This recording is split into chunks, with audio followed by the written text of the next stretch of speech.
हाँ तो नमस्कार दोस्तों, आप सभी का देव क्लासेस बूंदी ऑनलाइन प्लेटफॉर्म में आपका स्वागत है। आपका हार्दिक अभिनंदन है। मैं धारा सिंह गुजर। हाँ तो देखिए दोस्तों, हम पढ़ रहे थे इतिहास के अंदर, हमें बौद्ध धर्म के बारे में पढ़ रहे थे दोस्तों। तो हम उससे आगे अपनी जो क्लास है उसको हम आगे कंटिन्यू करते हैं। देखिए दोस्तों, हमने बौद्ध धर्म के अंदर पढ़ लिया था, महात्मा बुद्ध के जीवन के बारे में हमने विस्तार से जानकारी प्राप्त कर ली थी। उसके बाद में हमने देखा कि महावीर बुद्ध जो आपके जब महावीर बुद्ध ने महात्मा बुद्ध ने जब आगे जाकर के वो अपना संन्यास ग्रहण करते हैं, वो भी हमने देख लिया था। उसके बाद में महात्मा बुद्ध आपके जब ज्ञान प्राप्त करते हैं तो वहां तक हमने दोस्तों जानकारी प्राप्त कर ली थी। उसके बाद में हमने देख रहे थे कि महात्मा बुद्ध जब ज्ञान प्राप्त करने के बाद में हमने देखा कि उसके समकालीन जो आपके शासक थे उनके बारे में भी दोस्तों हमने जानकारी प्राप्त कर लेते।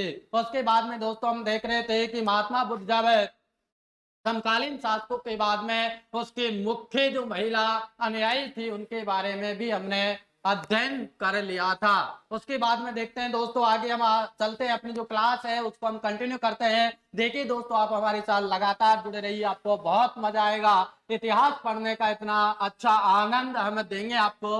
तो देखिए दोस्तों, हम आगे चलते हैं, आगे हम देखते हैं, अपनी क्लास को आगे कंटिन्यू करते हैं। देखिए दोस्तों, हम पढ़ रहे थे दोस्तों आपका बौद्ध धर्म, ध्यान रखिएगा, बौद्ध धर्म। देखिए दोस्त, बौद्ध धर्म हम पढ़ रहे थे, उसके अंदर हम आगे चलते हैं, आगे हम कंटिन्यू अपनी क्लास को करते हैं। तो देखिए दोस्तों, आगे मैं आपको बता रहा था कि बौद्ध धर्म में जो सर्वाधिक संख्या थी, बौद्ध धर्म में सर्वाधिक संख्या किसकी थी दोस्तों? तो आपकी जो सर्वाधिक संख्या बौद्ध धर्म के अंतर्गत आती है वो दोस्तों आपकी किसकी थी? ब्राह्मणों की सर्वाधिक संख्या थी। या हम कह सकते हैं कि बौद्ध धर्म में महात्मा बुद्ध ने सबसे ज्यादा ब्राह्मणों को अपने अनुयायी बनाया। यहाँ तक बात क्लियर हो गई दोस्तों। अब आगे देखते हैं, आगे और हम बात करते हैं दोस्तों आपको कि जो आपके बौद्ध संघ का जो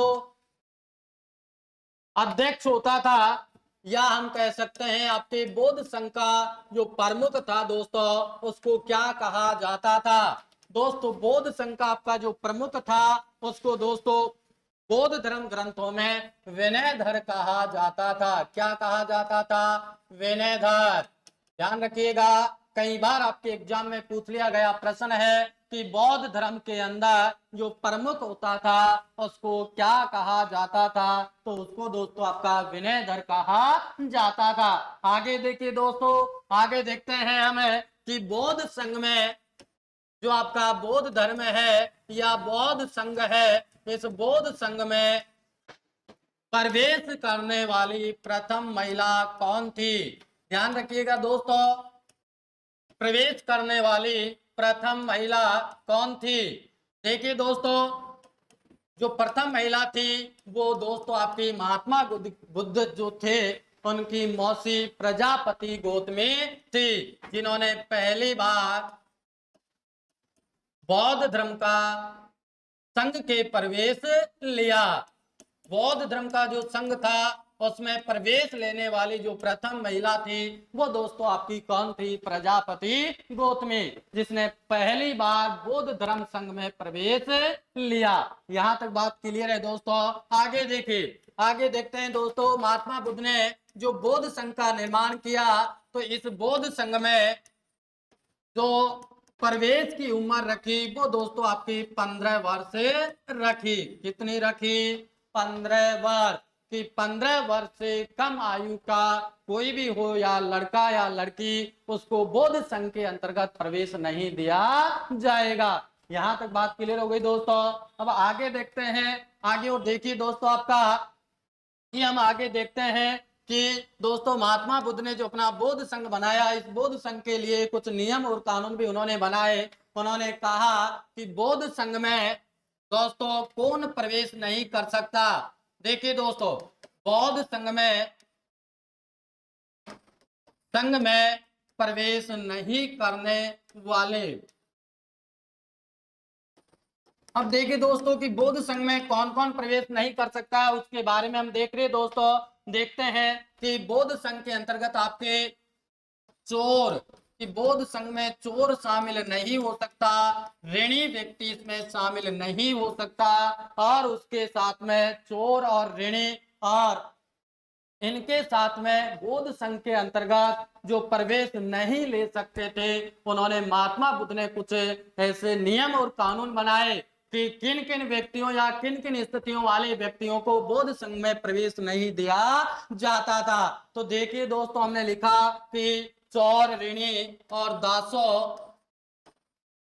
और दुखी व्यक्तियों को बौद्ध संघ के अंतर्गत प्रवेश नहीं दिया जाता था। बहुत महत्वपूर्ण बात है दोस्तों, कई बार आपके एक क्वेश्चन आ गया है और पूछ भी लिया गया है कि बौद्ध धर्म में कौन कौन से व्यक्ति या कौन कौन सी परिस्थिति वाले व्यक्ति बौद्ध संघ में प्रवेश नहीं कर सकते हैं।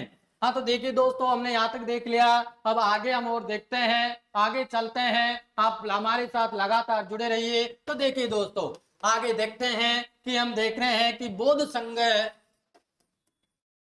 कि आप बौद्ध संघ में,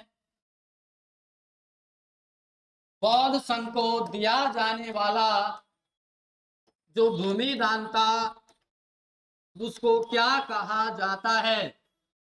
भूमि दान। देखिए दोस्तों, कि बौद्ध धर्म में या बौद्ध संघ को जो भूमि दान दिया जाता था उसको क्या कहा जाता था? बहुत बढ़िया प्रश्न है, एग्जाम के अंदर आपका ये प्रश्न आ चुका है दोस्तों। तो देखिए, हम इसका आंसर देते हैं, हम इसके बारे में जानते हैं। देखिए दोस्तों, जो बौद्ध धर्म के अंतर्गत जो भूमि दान दिया जाता था दोस्तों, उसको बौद्ध धर्म ग्रंथों में आराम कहा जाता है। क्या कहा जाता है? आराम। मिल गया आपको आंसर। देखिए दोस्तों, हम एक बार और दोबारा से हम इस चीज को देख लेते हैं। देखिए, हम बौद्ध धर्म पढ़ रहे हैं, बौद्ध धर्म के अंदर हमने देखा कि बौद्ध धर्म में सर्वाधिक जो बौद्ध धर्म के अंदर जो संख्या थी वो किस वर्ग के थी, या किस वर्ग के सबसे ज्यादा बौद्ध धर्म के अनुयायी बने? तो वो दोस्तों आपके कौन थे? ब्राह्मण। कौन थे? ब्राह्मण। उसके बाद में देखिए दोस्तों आप, कि बौद्ध संघ का जो प्रमुख होता था उसको क्या कहा जाता था? बौद्ध धर्म ग्रंथों में हमें दोस्तों विनयधर उसका नाम मिलता है, कि बौद्ध संघ का जो प्रमुख होता था उसको विनयधर कहा जाता था। उसके बाद में दोस्तों हम देख रहे हैं कि बौद्ध संघ में प्रवेश लेने वाली जो प्रथम महिला थी वो कौन थी?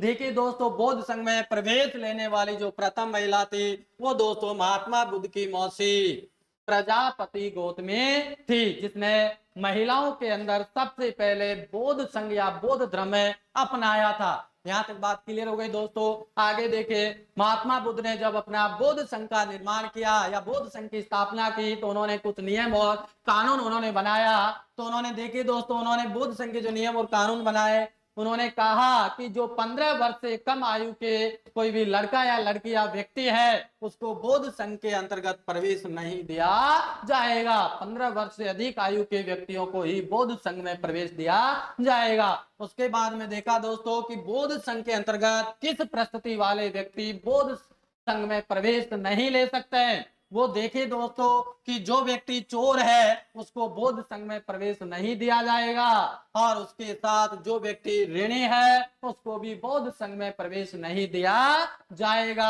आगे देखिए दोस्तों, आगे अगले बात आती है कि बौद्ध संघ में दासों को भी प्रवेश लेने से मना किया है। उसके बाद में दोस्तों आपका, कि बौद्ध संघ के अंतर्गत जो रोगी व्यक्ति है या दुखी व्यक्ति है उसको बौद्ध संघ के अंतर्गत प्रवेश नहीं दिया जाएगा।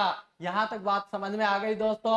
आगे देखिए, आगे देखते हैं, हमें बौद्ध धर्म ग्रंथों के अंदर जानकारी प्राप्त होती है कि बौद्ध संघ को दिया जाने वाला जो भूमिदान था उसको क्या कहा जाता है। तो दोस्तों देखिए, बौद्ध धर्म ग्रंथों के अंदर हमें नाम प्राप्त होता है और उसका नाम था आपका, कि जो भूमिदान दिया जाता था उसका नाम है आराम। कि बौद्ध धर्म ग्रंथों में हमें बौद्ध संघ को जो भूमि दान दिया जाता था उसका नाम हमें क्या मिलता है? आराम। यहाँ तक समस्या नहीं होगी शायद, हमने देख लिया, यहाँ तक कोई समस्या नहीं है। यहाँ तक हमने देख लिया, यहाँ तक हमने पढ़ लिया। आगे देखिए दोस्तों, आगे देखते हैं, आगे बढ़ते हैं। देखिए आगे, अब आगे हम देखते हैं कि बौद्ध धर्म की जो शिक्षाएं और सिद्धांत है उसके बारे में। देखिए दोस्तों, बौद्ध धर्म के शिक्षा और सिद्धांत,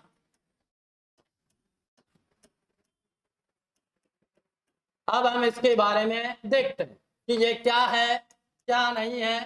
देखिए दोस्तों, अब हम देख रहे हैं कि बौद्ध धर्म के अंदर जो बौद्ध धर्म की जो शिक्षाएं थी, बौद्ध धर्म की जो आपकी सिद्धांत थे, उसके बारे में हमें देख रहे हैं दोस्तों। तो देखिए, हम देखते हैं कि बौद्ध धर्म की कौन कौन सी शिक्षाएं हैं, कौन कौन से आपके नियम और कानून है, बौद्ध धर्म के कौन कौन से सिद्धांत है, उसके बारे में हम विस्तार से चर्चा करेंगे। देखिए दोस्तों, हम देखते हैं कि बौद्ध धर्म में त्रिरत्न है। क्या है? बौद्ध धर्म में त्रिरत्न। अब कौन कौन से हैं त्रिरत्न? वो देखिए दोस्तों कि बौद्ध धर्म के त्रिरत्न कौन कौन से हैं। कई बार आपके एग्जाम में प्रश्न आया है कि बौद्ध त्रिरत्न है बौद्ध धर्म के कि बौद्ध धम्म और संघ, ये बौद्ध धर्म के त्रिरत्न माने जाते हैं। ध्यान रखिएगा, कई बार एग्जाम में आपके पूछ लिया जाता है कि बौद्ध धर्म के त्रिरत्न कौन कौन से हैं, या निम्न में से बौद्ध धर्म का त्रिरत्नों में कौन सा शामिल है नहीं है। तो ये बात हो गई कि बौद्ध धर्म के त्रिरत्न है आपके बुद्ध, धम्म और संघ, ये बौद्ध धर्म के त्रिरत्न है। उसके आगे देखिए दोस्तों, हम देखते हैं उसके आगे कि हमें बौद्ध धर्म के अंतर्गत चार आर्य सत्य मिलते हैं। देखिए दोस्तों, मैंने आपको बताया था कि इन चार आर्य सत्यों का वर्णन हमें सुत्त पिटक नामक बौद्ध धर्म ग्रंथ के अंदर मिल जाता है। और इन चार आर्य सत्यों को पहली बार महात्मा बुद्ध ने अपना जब प्रथम उपदेश दिया था सारनाथ के अंदर, तब इन्होंने इन चार आर्य सत्यों के बारे में बताया था। तो हम उन्हीं के बारे में हम पढ़ रहे हैं। तो देखिए दोस्तों, आपके चार आर्य सत्य कौन कौन से हैं। आपका पहला है दुख है, ध्यान रखिएगा, पहला क्या है? दुख है। दूसरा आपका क्या है? दुख का कारण। क्या है? दुख का कारण, ध्यान रखिएगा। उसके बाद में आपका जो तीसरा आता है कि बौद्ध धर्म का तीसरा आर्य सत्य कौन सा है। तो देखिए दोस्तों, जो आपका तीसरा है वो है दुख निरोध। कौन सा है? दुख निरोध, तीसरा हो गया। इसके बाद में आपका जो अगला आर्य सत्य आता है, जो अंतिम आर्य सत्य आता है, वो है दोस्तों आपका अगला दुख निवारण मार्ग। ध्यान रखिएगा, कौन सा है अगला? दुख निवारण मार्ग।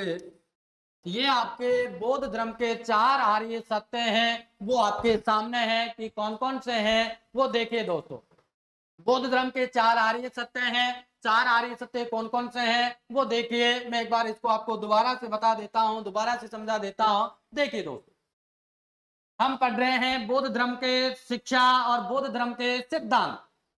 हमने देखा कि पहले बौद्ध धर्म के जो आपके त्रिरत्न है वो कौन कौन से हैं। उनमें हमने देखा कि बौद्ध धर्म के तीन रत्न है, बुद्ध, धम्म और संघ। ये बौद्ध धर्म के त्रिरत्न कहलाते हैं। उसके बाद में हमने देखा दोस्तों कि बौद्ध धर्म के चार आर्य सत्य, मैंने आपको बताया था दोस्तों कि इन बौद्ध धर्म के जो चार आर्य सत्य हैं, इनका वर्णन हमको दोस्तों बौद्ध धर्म ग्रंथ है एक सुत्त पिटक के अंदर इन चार आर्य सत्यों का हमें वर्णन प्राप्त होता है। कहाँ मिलता है इनका वर्णन? हमें सुत्त पिटक बौद्ध धर्म ग्रंथ है, वहां पर इन चार आर्य सत्यों का हमें वर्णन प्राप्त होता है। देखिए दोस्तों, इन चार आर्य सत्यों के बारे में पहली बार महात्मा बुद्ध ने अपने प्रथम उपदेश दिया था। प्रथम उपदेश में इन चार आर्य सत्यों के बारे में बताया। ध्यान रखना, कब बताया? जब महात्मा बुद्ध ने अपना प्रथम उपदेश सारनाथ के अंदर दिया। और जब सारनाथ के अंदर उन्होंने अपना उपदेश दे रहे थे, तो उसी उपदेश के अंतर्गत महात्मा बुद्ध ने इन चार आर्य सत्यों के बारे में भी अपने बताया कि चार आर्य सत्य क्या है। देखिए दोस्तों, आपके जो चार आर्य सत्य हैं वो है, पहला आपका दुख है, दूसरा है आपका कि जो दुख है उसका कारण भी है, ध्यान रखिएगा। तीसरा है, महात्मा बुद्ध ने बताया कि जो दुख का कारण है उसका निरोध भी है, कि आपके जो दुख है उसका हम निरोध भी कर सकते हैं।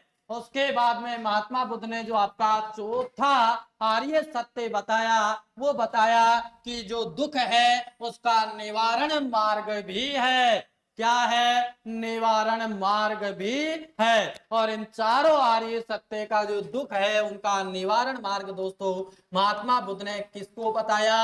अष्टांगिक मार्ग को बताया। ध्यान रखिएगा, किसको बताया? अष्टांगिक मार्ग को। इन चार आर्य सत्य के दुख का मार्ग बताया।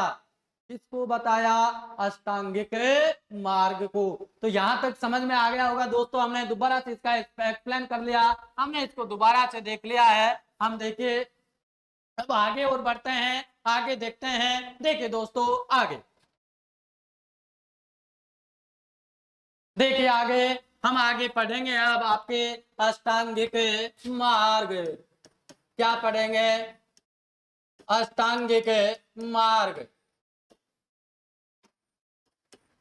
बहुत महत्वपूर्ण है, कई बार आपके एग्जाम में प्रश्न यहां से भी पूछ लिया जाता है, अष्टांगिक मार्गों से भी। तो आज हमें वो देखेंगे। देखिए दोस्तों कि बौद्ध धर्म के अष्टांगिक मार्ग।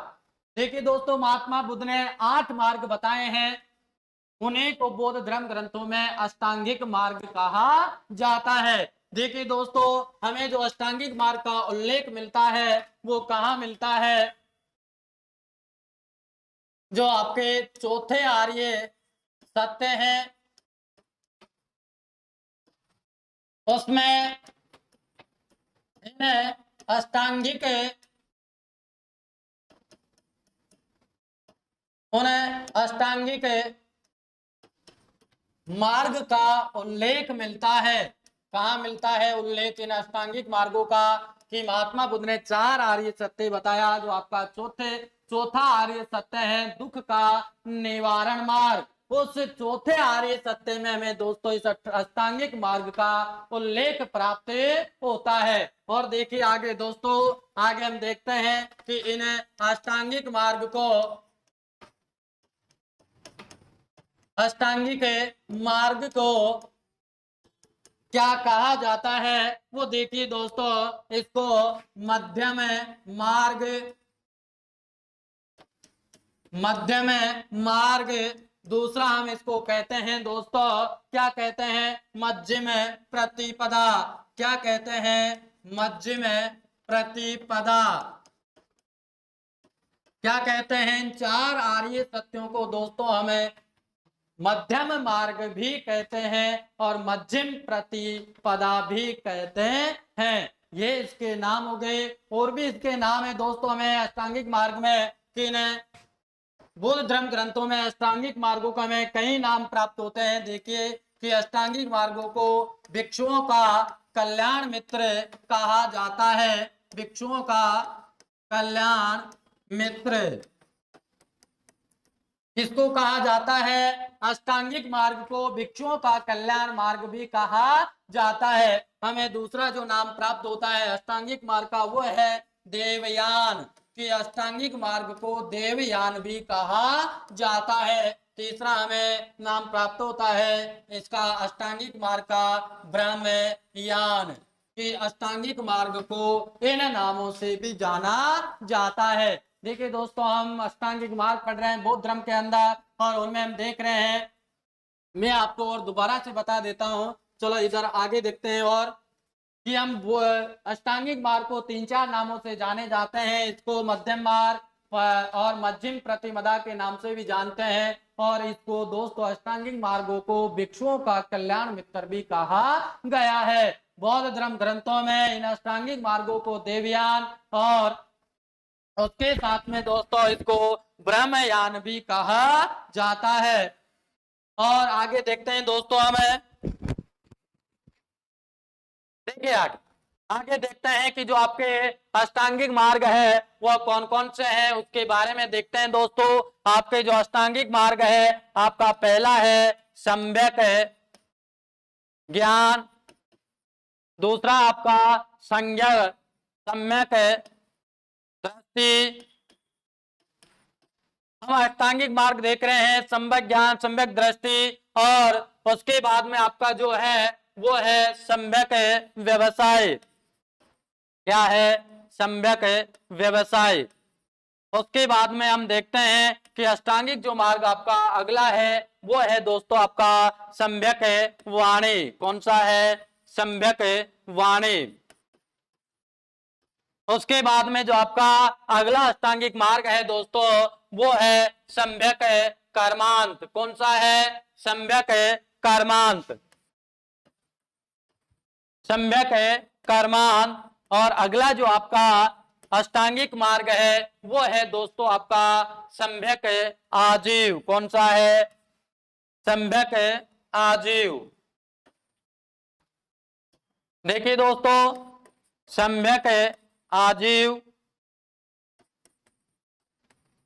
अगला जो आपका अष्टांगिक मार्ग है दोस्तों वो है आपका सम्यक स्मृति और सम्यक समाधि। कौन सा है? सम्यक स्मृति। और अगला जो आठवां है आपका सम्यक समाधि। ये आपके दोस्तों अष्टांगिक मार्ग है। ये है, दोबारा से इसको देख लो, दोबारा से इसको समझ लो कि अष्टांगिक मार्ग कौन कौन से हैं, क्या क्या है, उसके बारे में देखिए दोस्तों।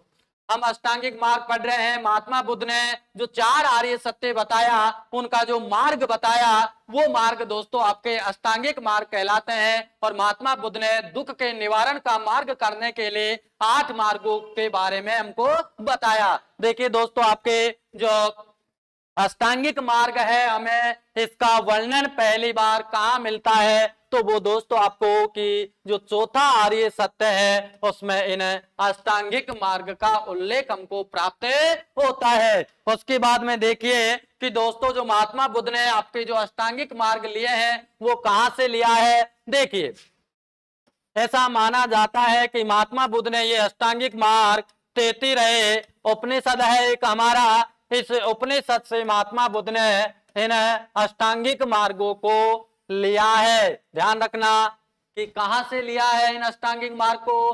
33 उपनिषद से इन अष्टांगिक मार्गों को महात्मा बुद्ध ने ग्रहण किया है। इसका हमें वर्णन प्राप्त हो गया कि कहाँ उल्लेख मिलता है इसका। तो इसका उल्लेख हमें चौथे आर्य सत्य के अंतर्गत प्राप्त होता है। आगे देखिए कि हमें इन अष्टांगिक मार्गों को बौद्ध धर्म के धर्म ग्रंथों में अनेक नामों से जाना जाता है। तो देखिए कौन से आपके नाम है कि इनको अष्टांगिक मार्गों को दोस्तों मध्यम मार्ग भी कहा जाता है। उसके बाद में इनको मध्यम प्रतिपदा के नाम से भी जाना जाता है। यहां तक देख लिया, और भी इनके नाम है। देखिए कि अष्टांगिक मार्गों को दोस्तों बौद्ध धर्म ग्रंथों में भिक्षुओं का कल्याण मित्र भी कहा गया है। उसके बाद में इनका नाम आता है देवयान, भी अष्टांगिक मार्ग को ही कहा गया है। और आपका ब्रह्मयान भी किसको कहा गया है? अष्टांगिक मार्ग को ब्रह्मयान कहा गया है। यहां तक बात क्लियर हो गई। अब देखिए दोस्तों, हमें अष्टांगिक मार्ग पढ़ रहे हैं तो अष्टांगिक मार्ग देख लेते हैं कि सम्यक ज्ञान और सम्यक दृष्टि, सम्यक व्यवसाय और सम्यक वाणी, सम्यक कर्मांत और सम्यक आजीव और सम्यक स्मृति और सम्यक समाधि, ये आपके बौद्ध धर्म के प्रमुख क्या है? अष्टांगिक मार्ग है। यहां तक समझ में आ गया? यहां तक कोई समस्या नहीं है। देखिए दोस्तों, आगे चलते हैं, आगे बढ़ते हैं। देखिए आगे हमने अष्टांगिक मार्ग पढ़ रहे थे, हमने देख लिया। आगे देखते हैं कि और क्या है बौद्ध धर्म के, हमें जो आपके सिद्धांत और शिक्षाएं हैं उनमें क्या क्या है उसके बारे में हम देखेंगे। देखिए दोस्तों आगे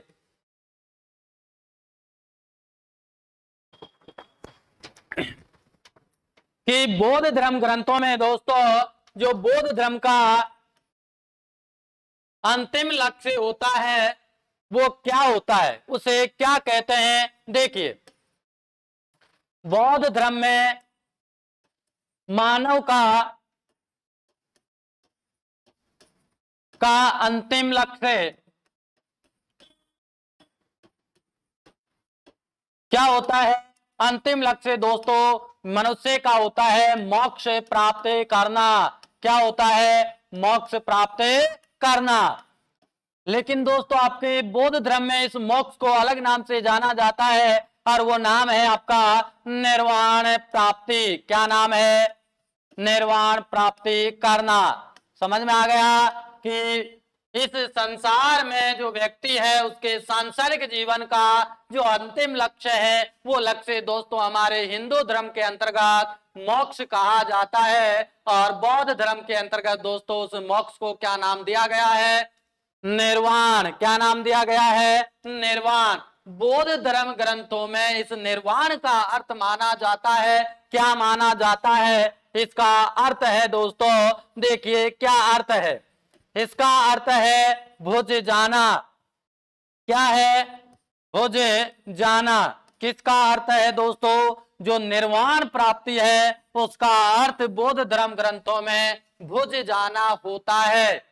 हम हिंदू धर्म ग्रंथों में दोस्तों मोक्ष कहते हैं और बौद्ध धर्म में दोस्तों आपके मोक्ष को ही निर्वाण प्राप्ति कहा जाता है। उसके बाद में जो निर्वाण प्राप्ति है उसका अर्थ बौद्ध धर्म ग्रंथों में दोस्तों हमें क्या मिलता है? भुजे जाना। उसके बाद में देखिए दोस्तों जो बौद्ध धर्म के अंतर्गत जो अपना अगला सिद्धांत आता है उसके बारे में देखते हैं। तो अगला सिद्धांत कौन सा है दोस्तों आपका? वो है प्रतीत्य। कौन सा है? प्रतीत्य समोत्पाद। कौन सा है? प्रतीत्य समोत्पाद। ये बौद्ध धर्म का बहुत महत्वपूर्ण आपका सिद्धांत है। इसको किन नामों से जाना जाता है वो देखिए दोस्तों कि इनको हमें कार्यकरणता सिद्धांत। कौन सा? कि हमें जो प्रतीत्य समुद्वाद है उसको बौद्ध धर्म ग्रंथों में दोस्तों कार्यकरणता का सिद्धांत और आश्रित कार्यकरणता का सिद्धांत और आश्रित उत्पत्ति का सिद्धांत कहा जाता है। किसको दोस्तों? आपके प्रतीत्य समुत्पाद जो सिद्धांत है बौद्ध धर्म का उसको कार्यकरणता का सिद्धांत और आश्रित उत्पत्ति का सिद्धांत भी कहा जाता है। अब आगे देखिए इसमें कि सिद्धांत होता क्या है। तो देखिए दोस्तों इसका जो अर्थ माना जाता है प्रतीत्य समुत्पाद का वो यह है कि किसी वस्तु के, ध्यान रखिएगा, इसका अर्थ है कि किसी वस्तु के होने पर किसी अन्य वस्तु का उत्पन्न होना, यही इस सिद्धांत का अर्थ माना जाता है। कि बौद्ध धर्म का जो आपका प्रतीत्य समुत्पाद सिद्धांत है उसका मतलब है दोस्तों कि यह सिद्धांत यह कहता है कि जब किसी वस्तु होती है लेकिन उसके बाद भी आपकी दूसरी वस्तु का उत्पन्न होना या उसकी उत्पत्ति होना ही आपका प्रतीत्य समुत्पाद सिद्धांत कहलाता है। यहां तक आपकी बात हो गई दोस्तों कि आपका जो यह सिद्धांत है प्रतीत्य समुत्पाद, इस सिद्धांत के अंतर्गत ही दोस्तों हमें बौद्ध धर्म के दोस्तों आपके द्वादश निदान के बारे में हमें इस सिद्धांत के अंतर्गत जानकारी प्राप्त होती है। कि बौद्ध धर्म में आपके 12 निदान है, उन 12 निदानों की जानकारी हमें कहाँ प्राप्त होती है? प्रतीत्य समुत्पाद जो सिद्धांत है बौद्ध धर्म का उसके अंतर्गत हमें इसकी जानकारी प्राप्त होती है। देखिए दोस्तों इसको दोबारा से और देख लेते हैं। देखिए हम बौद्ध धर्म की शिक्षाएं और सिद्धांत पढ़ रहे हैं, उसमें हम देख रहे थे कि बौद्ध धर्म के अंतर्गत जो मानव का अंतिम लक्ष्य होता है वो क्या कहलाता है। हमारे हिंदू धर्म में दोस्तों हम उसको क्या कहते हैं? मोक्ष कहते हैं। और आपके बौद्ध धर्म में हम उसको क्या कहते हैं? निर्वाण। क्या कहते हैं? निर्वाण। और निर्वाण का जो अर्थ होता है दोस्तों आपका क्या होता है? भुज जाना। क्या होता है? भुज जाना। ये हमने देख लिया। उसके बाद में जो आपका बौद्ध धर्म का जो अगला सिद्धांत आता है वो है आपका प्रतीत सम उत्पाद। जो प्रतीत सम उत्पाद सिद्धांत है उसका नाम है दोस्तों आपका कार्यकरणता का सिद्धांत। दूसरा सिद्धांत है, नाम है इसका आश्रित उत्पत्ति का सिद्धांत। ये दोनों नाम दोस्तों आपके प्रतीत सम उत्पाद सिद्धांत के नाम है। और उसके बाद में हमने देखा कि जो प्रतीत सम उत्पाद जो सिद्धांत है उसका अर्थ क्या होता है, कि क्या बीमारी है ये। तो देखिए दोस्तों आपका कि जब यह सिद्धांत यह कहता है कि कोई वस्तु आपके पास पहले से है लेकिन साथ में ही आपके दूसरे वस्तु की उत्पत्ति हो जाती है, या यह कहता है कि आपके पास में पहले से ही कोई कार्य है लेकिन आपके पास फिर दोबारा से दूसरा कार्य उत्पन्न हो जाता है, इसी कारण इसको कार्यकरणता का सिद्धांत भी कहा जाता है। और दोस्तों आपका इस सिद्धांत के अंतर्गत ही हमें बौद्ध धर्म के 12 निदानों की जानकारी प्राप्त होती है। कई बार एग्जाम में प्रश्न आया है दोस्तों आपका कि बौद्ध धर्म में द्वादश निदान का वर्णन हमें कहाँ प्राप्त होता है। तो दोस्तों आपका वो हमें प्राप्त होते हैं प्रतीत सम उत्पाद नामक सिद्धांत के अंतर्गत हमें इसकी जानकारी प्राप्त होती है। यहाँ तक हमने देख लिया, आगे देखिए दोस्तों, हम आगे देखते हैं। यहाँ तक हम समझ में आ गया होगा। देखिए आगे देखते हैं दोस्तों हम कि बौद्ध धर्म में और क्या क्या है और क्या नहीं है उसके बारे में। देखिए दोस्तों आगे देखते हैं कि जो आपका बौद्ध धर्म है वो दोस्तों अनिश्वरवादी है। क्या है? अनिश्वरवादी है। और आपका जो बौद्ध धर्म है दोस्तों वो अनात्मवादी है। क्या है कि बौद्ध धर्म अनिश्वरवादी और अनात्मवादी माना जाता है। आगे हम देखते हैं कि जो आपका बौद्ध धर्म है दोस्तों वो पुनर्जन्म पर, ध्यान रखिएगा, ध्यान देने वाली बात है कि बौद्ध धर्म आपका पुनर्जन्म में विश्वास करता है। देखो दोस्त समझते हैं इसको कि क्या बीमारी है ये, क्या समस्या है। देखिए दोस्त कि बौद्ध धर्म आपका अनिश्वरवादी है, यानी कि ईश्वर को बहुत कम मानता है। उसके साथ साथ में आपका बौद्ध धर्म दोस्तों आत्मा को भी नहीं मानता है। लेकिन दोस्तों आपका बौद्ध धर्म पुनर्जन्म को मानता है कि व्यक्ति का पुनर्जन्म होता है। ध्यान रखिएगा, कई बार एग्जाम में प्रश्न पूछ लिया जाता है कि बौद्ध धर्म आत्मा को मानता है या नहीं, बौद्ध धर्म ईश्वर को मानता है या नहीं, बौद्ध धर्म पुनर्जन्म में विश्वास रखता है या नहीं। यहां तक बात हो गई दोस्तों। अब आगे देखते हैं, आगे देखिए, आगे देखते हैं बौद्ध धर्म के पंचशील सिद्धांत। पंचशील सिद्धांत देखिए दोस्त, पंचशील सिद्धांत कि क्या होते हैं बौद्ध धर्म के अंतर्गत जो आपके पंचशील सिद्धांत है वो देखिए दोस्तों। जो बौद्ध धर्म के पंचशील सिद्धांत है वो है आपके सत्य, क्या है, दूसरा आपका अहिंसा, सत्य, अहिंसा, अपरिग्रह,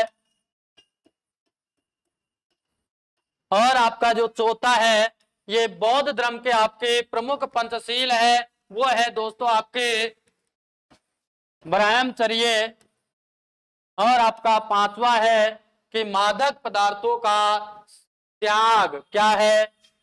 मादक पदार्थों का त्याग। ये आपके दोस्तों बौद्ध धर्म के पंचशील सिद्धांत है।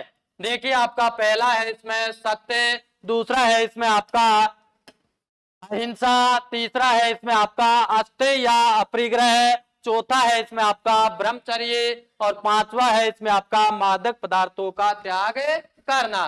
ये दोस्तों आपके बौद्ध धर्म के प्रमुख पंचशील सिद्धांत है।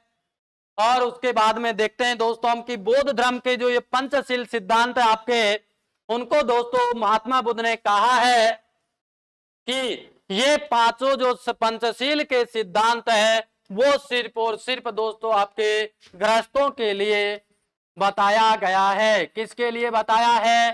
गृहस्थों के लिए। देखिए दोस्त,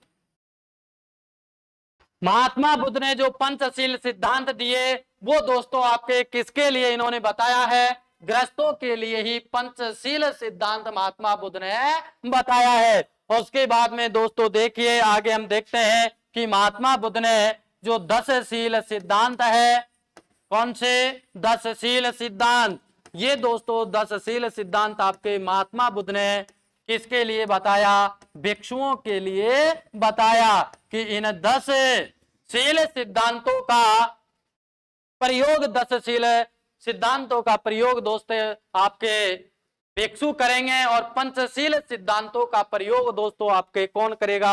गृहस्थ करेंगे। एक बार देखिए दोबारा से इसको देखिए, हमें पंचशील सिद्धांत देख रहे थे। पंचशील सिद्धांत में दोस्तों हमने देखा कि 5 सिद्धांत महात्मा बुद्ध ने बताए। पहला आपका सत्य अहिंसा, तीसरा आपका हस्ते अपरिग्रह, चौथा आपका दोस्तों ब्रह्मचर्य और पांचवा आपका मादक पदार्थों का त्याग करना। ये दोस्तों महात्मा बुद्ध ने 5 पंचशील सिद्धांत बताए और ये सिद्धांत सिर्फ किनके लिए बताए? गृहस्थों के लिए बताए।